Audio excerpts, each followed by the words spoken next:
Over and over again, I see this. I had a coaching session that I'm going to talk to you about a little bit later, where the question was, how much? And she said, what do you think I can get? I want to challenge this. So the thing is that there is a relationship between courage and making an ask. You have to muster some amount of courage to make some amount of an ask, right? Great, so it's kind of in the gray zone right there, and maybe we land at some kind of number. Now, I said money is a metaphor. I live in the world, in my adult career life, in the 20 years of my working life, I have spent 3 of them in-house on salary somewhere. And that didn't happen until my late 30s.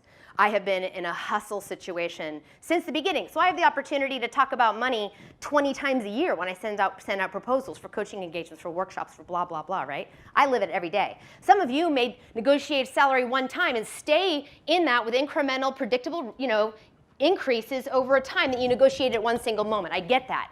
But money is a metaphor. We think about asking for more money is great practice or a metaphor for other things we might ask for raising your hand and saying, I want to lead that project. I want to be the spokesperson. I'm going to submit to be in that conference. I want to get media trained to be a spokesperson for the organization.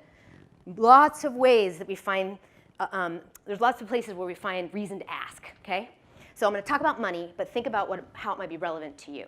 So we land at some number, right? Yay! This is the number that we come up with because we're like 80% sure it's going to get a yes. And that makes it possible for us to write it down, say it out loud, or send it, right? But here's the thing. What if we did this? What if we mustered a lot more courage, we asked for a much bigger ask, and we ended up at some number way out on that distant corner right there? Why don't we go there? Because out here, this is a zone I like to call the zone of freaking out.